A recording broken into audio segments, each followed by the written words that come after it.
So I am here to talk about something a little more theoretical than the last few conversations you've had.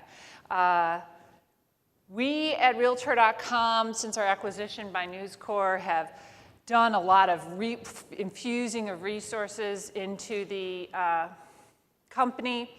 I like to say what we've been doing to date is a lot of work under the hood. So I was just talking to a gentleman last night. We were having a great conversation about how old the code is in real estate, and you've all experienced it. So this is now a little more about that, but it's also about now what we're getting to do outside. We've gotten the work done under the hood, and this is what we are doing outside. So the white space of home ownership. Let's talk about that. You know, the world of organized real estate as we know it today was defined over about 117 years ago at the turn of the century, the 1900s, not the 2000s. And there really wasn't organized real estate, right? There was individuals who bought or sold homes. It was very unregulated. And slowly but surely, patterns started to emerge. Processes started to get standardized. Regulations started to get defined. And it became what we knew and what we know as real estate today, what it means, buying and selling a home. It made it scalable. It made it embraceable. It made home ownership a true reality of our society. And guess what? We entered a lot of white space again 15 years ago, right? The impact of the internet, tools, websites, mobile apps, impacting the way we live, the way we work, the way we interact with each other. Yet, home ownership remains an incredibly core pillar for American culture and economy. Over 90% of people comment that they believe home ownership is a quality of life statistic. 90% saying it's quality of life. And it's a huge, huge economic engine, right? It is at the very heart of our economic stability. It drives the fiscal health of the US economy. And let's take a look at that. It's big numbers, guys. 5.5 million transactions projected for 2017. Year over year, we're still increasing in regards to prices going up, inventory still down. We've seen almost 5 years of prices going up. 5 years, that's incredible for us. 4.2 months supply. Tight, tight, tight. What does it mean on a larger scale? Think about that. 1.7 trillion transaction value for 6 million US homes. So Amherst Capital Management Company, think about this, recently announced that they believe American homes are the single largest financial asset in the world. So with a value approaching nearly 25 trillion for US homes, that is greater than all the shares on the US stock markets. And now I'm not even talking about the down market component for that, which contributes to over $450 billion past that. So that's after it's closed. That's when the moving van shows up. That's when the electrician comes, right? That's when the painters come and fix the drywall. We've all been there. Find out the dryer doesn't work. You decide you hate the floor in the master bedroom or master bath. So it's huge. Yet, we just talked about how it had been defined, and now we're redefining. It's evolving. So what does it mean? We're analytical people, mostly in this room. We like to break it down, but what does it mean? There's a lot of emotion in it. But we really try and put it into bite-sized pieces. But for a lot of people in this room, it means something like this. Whoops, sorry. We want to go back because it's a little video, and I have to do this. It's something like this where there we go, where somebody comes to a site. This is what the real estate journey is to a lot of us right now, right? They go, they search, you put it in, they find a home, they find an agent, right?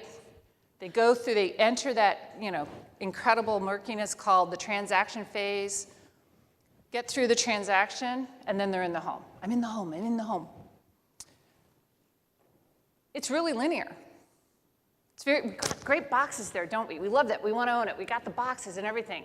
But what does it really mean? Right? Well, we can say they link together, that they all have a component, that there's the dreaming stage, and after I've been dreaming about a new bathroom, I actually saw one at another house, and now I'm searching because I realized I'd rather move than do a new bathroom, and then I find it, and I find an agent, and I transact, right? Again, really clean, defined. We've got 5 arrows there. Let's break them down and look at each of them. Well, is that how we feel about it? Is that how this person feels about it? She has 5 arrows, but look at this. Most of them, for her, the majority, I would even argue 4 of them rather than 3. My creative team liked the 3. I would like 4. It's all about owning the home. She's there for 10, 12 years. Only 1 year is spent searching, maybe 2.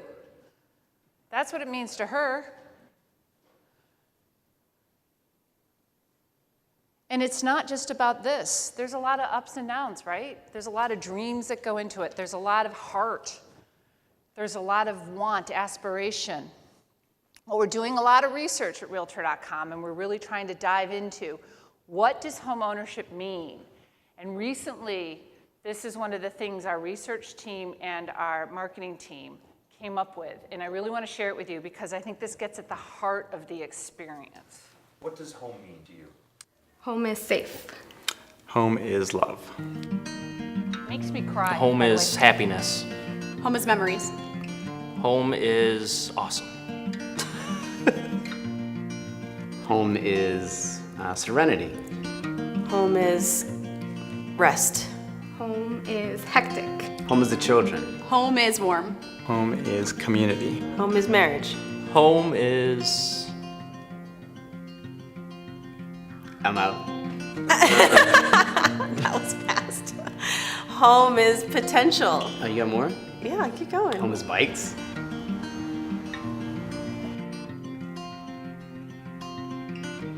All of a sudden, my grandpa was finally talking about selling this house when my mom had been trying to get him out of here for a very long time. It's a damn nice house. I didn't want to lose all the memories that we had built over time. And I think those would fade if a house leaves a family. We didn't want this house to go just to anybody. We wanted a chance to create those memories with our family too. This house is important because I get to play here and it has the kitchen to bake cookies. I like to bake chocolate chip cookies with my mom.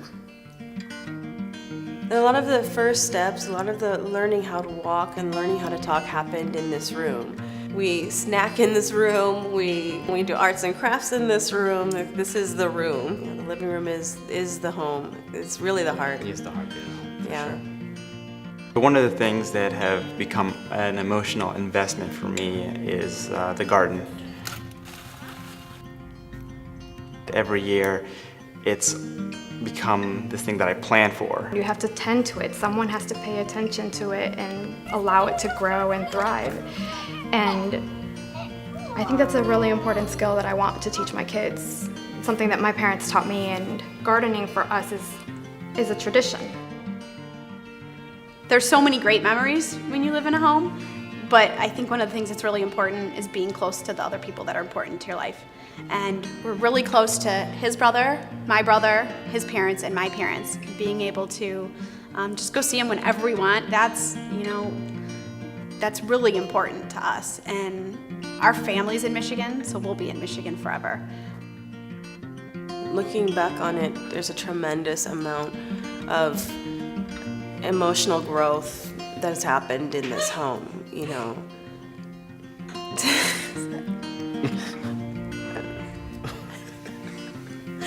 You okay? Yeah. So we grew as a couple, and then also grew as parents here. So yeah, it's really cool. And we learned a lot. Changed a ton. Changed my life, yeah. It changed both of our lives. What does your home mean to you?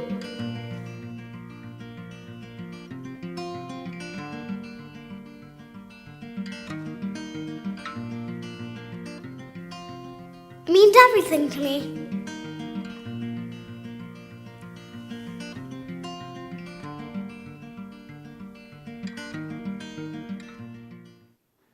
Okay, so full disclosure, I always get a little verklempt over this video. And I grew up in Michigan, right near where that couple bought the home from their family. But I think that sort of explains the unexplainable about home ownership, right? We want to break it down into our 5 easy buckets and analyze it and dissect it and slice it up. And it's not that easy. So it takes a lot of research. So that's what we're doing right now. We're looking at it and we're really trying to take the emotional quantity and merge that in with the qualitative and quantitative. So let's talk a little bit about taking all that emotion and the experience and the research we've found around it in the home search process. And I've narrowed this down a lot for this group in terms of what exactly affects the industry or the customer and what we're looking at in the research. So the 2 clearest pain points that we saw that really apply here and now are the unforeseen obstacles during the process. They get momentum going, and then there's that lack of transparency, and it could be education, et cetera. And then the second is they really want support. Consumers really want help. They want communication. They want to be notified. They want a ton of conversation and collaboration. And interestingly enough, for this group, they want secure document storage and backup.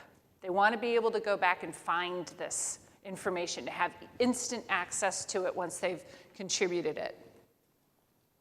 We know that over 50% is now coming on mobile. This should be not new to anybody. It's a mobile universe.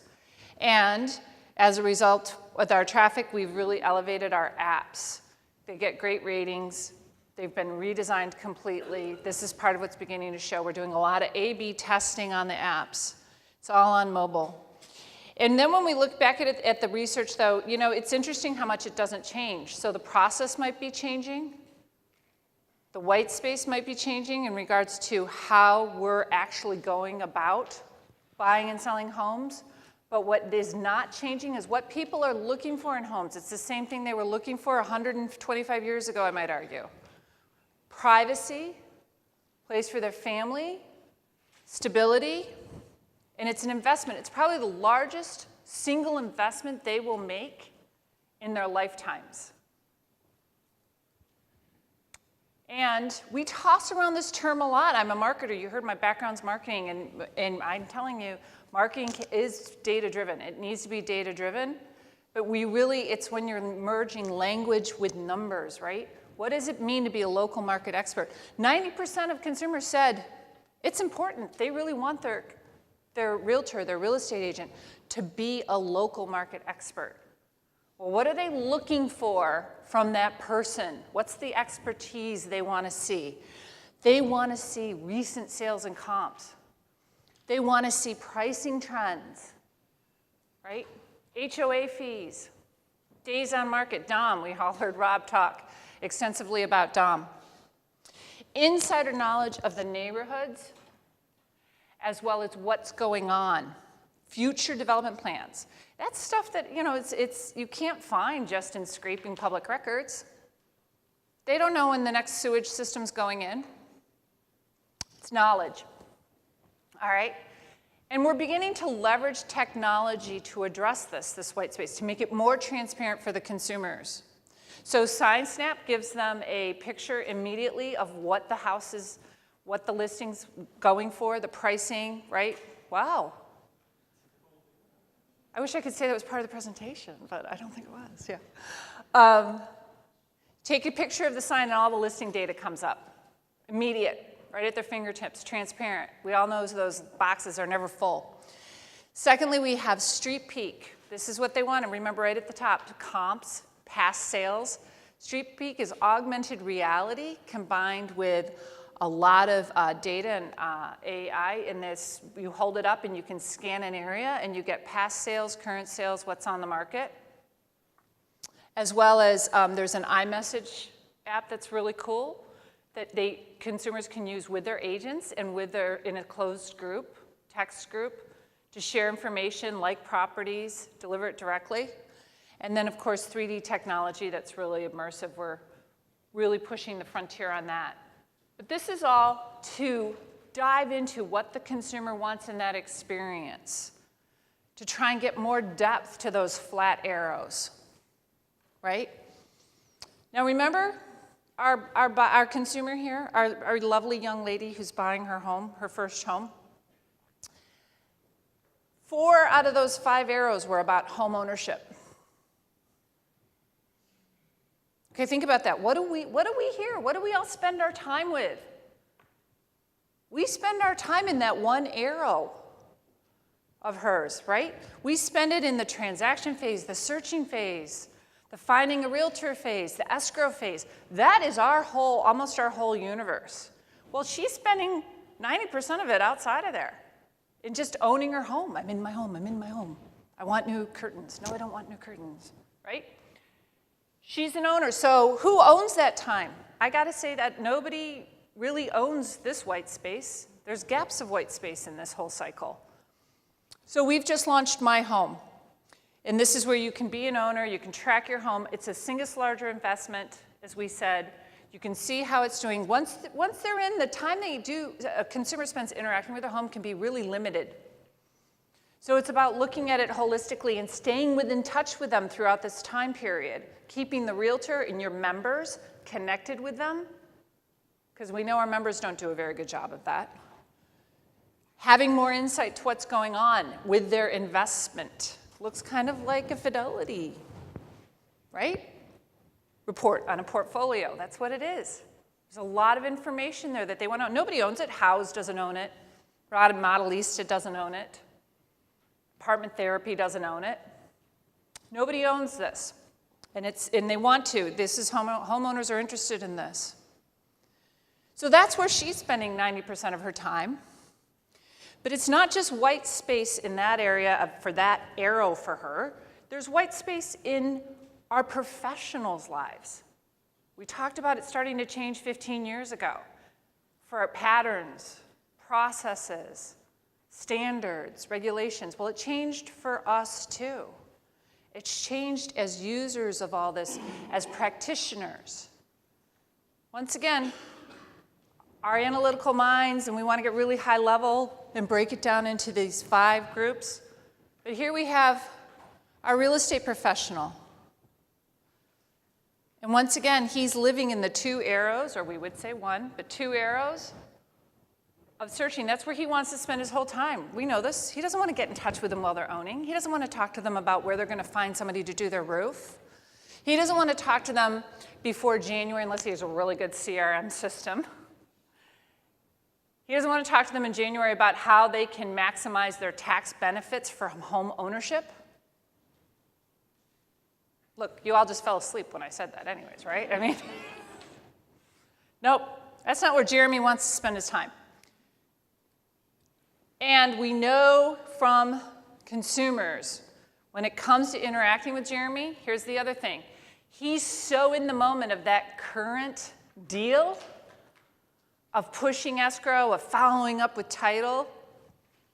40% of the potential buyers on our site who reach out to contact a realtor who don't have an agent yet, guess what? Nobody gets in touch with them. Nobody even responds. Is that through the trackable data at Realtor.com? It's through the trackable data at Realtor.com. Yes. So the question was, whose research is that? Is that research through a third party, or is that Realtor.com research? That's specific to Realtor.com, looking at our buyers and the number of times they've reached out and they've been contacted. The leads we're delivering to your members. Guess what?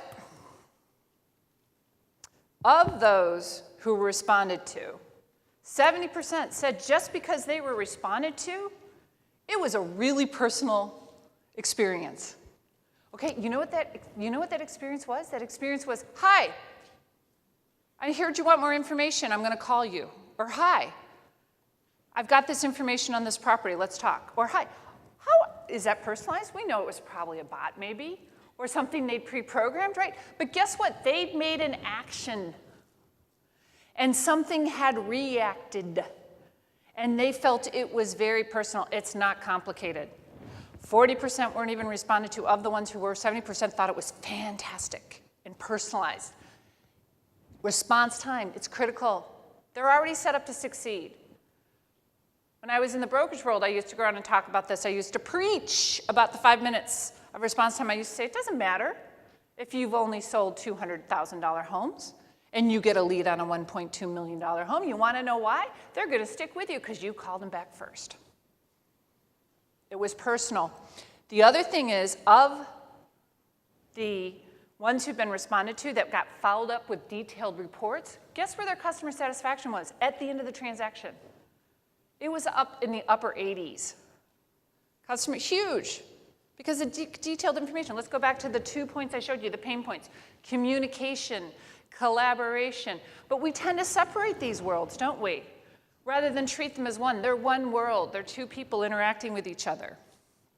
This is what, I forget, did I call him Jeremy or Jamie today? Jeremy, okay, thanks. Well, this is what Jeremy really wants to be doing, right? He wants to be out there doing his thing with the room, or with the home, the listing. And actually, this chick is Tess. But it's the same idea. This is what's exciting. Jess is a real estate rock star. Her secret is making custom playlists for each of her clients and using RealSuite. It helps her capture, communicate, and close. She always knows how to set the right tone for her client's showing. So don't be fooled by the pantsuit. Today, she's all metal, baby. And with RealSuite on her side, Jess can keep doing Jess the way only she knows how. RealSuite. Keep doing you. So what we're talking about there again is there's a white space on the professional side. They want to be doing that. A lot of them are in this business because they like meeting people and talking to people. They don't want to log into 10 different sites, manage where the data is, figure out how to link it together, right? They have pain points. They can't get back to people fast enough because they're caught up in the moment. They can't get personalized enough. They need to be supported. They need support systems. And all their stuff is fragmented. Well, that's why we've launched RealSuite in response to this research. We're taking all our top software products, their best features, the key features that are most used, and we're baking them into one point of entry and one dashboard. But again, let's go back to the research. To make it accessible, to get over those pain points, to link them more quickly with the consumer. So we're trying to not just make this a much more three-dimensional environment, which includes emotion. We're trying to pull the experience into the actual stages as we define them. We're trying to merge the customer and consumer journey together because that's really where it belongs. It's together as one ecosystem. And it's RealSuite, which is mobile, and it helps them track everything in one spot, tells them who contacted them, it helps them get back to them really quickly, respond to the lead, helps them to stay up on touch with what they're doing, how many times they've come, what number of listings they've looked at, what's going on in the area around them. Remember, customized, detailed information, it's right there for them to get back to that potential lead with. And then to help them transact and follow it through all on one platform. So again, taking these really defined buckets that we're trying to make so detailed and so cut and dried, and give it a little more of a holistic view of the consumer and the customer, and that's what we all have to do with all of our pieces, right? Holistic and in the ecosystem, and pulling it together in a single platform for both the consumer as well as for our real estate professional. So we want to be the resource, right, for homeowners, home seekers, professionals, by offering best information, which is data, tools, which is why we're here, and guidance through the home journey, which we saw lasts a long time. It lasts for most of their lifetimes. Making that consumer experience better, both holistically in terms of easier, faster, and enjoyable. And ultimately, having it be one. So that's my thing on the white space of home ownership, which is really addressing all the unknowns and really digging into the research and looking at it and how we can apply it and what some of the learnings are and what some of the data is we can pull out and where you can't define it, because let's face it, we wouldn't be in this business if we didn't care, and because we know people care about their homes and we care about our clients. Any questions? Wow, okay, yes? The question was, where do you find Real Suite? Real Suite is not for sale yet. We are just testing it. It is a beta because we are so committed to the research and doing it right and creating exactly what the professional needs. It's got 800 people now signed up who are testing it and giving us feedback in this loop and helping us further refine it. And when it's ready, it's probably going to come out. We don't know when it's going to come out. Maybe next year.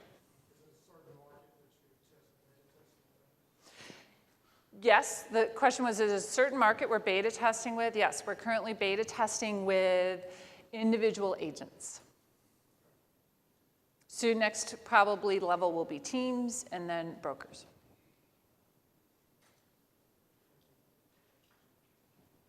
Any other questions? Yeah, oh. It was a half question. It was like, well, I don't know if I want to ask this.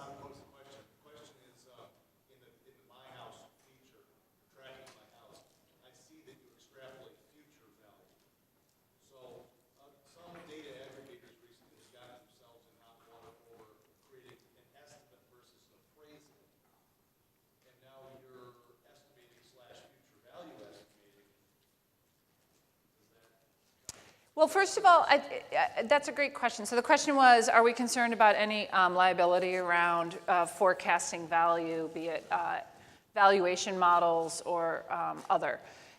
Right now, it's a closed environment. It's only available to the homeowner, so it's not like we're necessarily making it available publicly. So that mostly addresses it. The other thing is we do use all the data from Realtor.com. We do a lot of aggregated together with a lot of qualifications around it. Way in the back, and then we'll come to Mr. Middle. So, conferences about like standards and APIs and things like that. Is there a way that third-party applications and/or MLSs, some APIs that maybe you guys have that could be integrated into other apps and builders are using? I'm sorry, I couldn't hear the last part, Greg.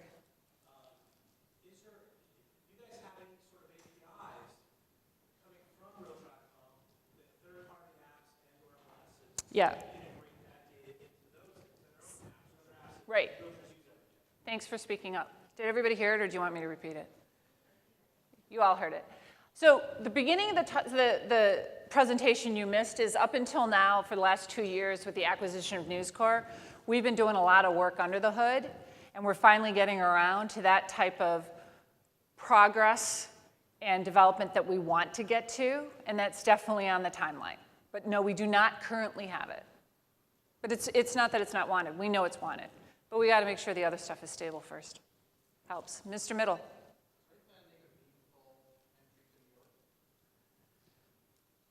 So I heard New York. Is there any plan to make a meaningful entry into New York? Yes.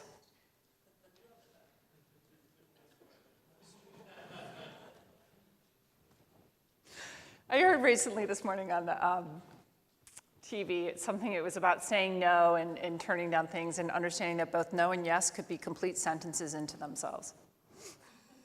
So, sorry, but yes. Great. Well, thanks, guys. Anything else? Nope. Yay! Thank you.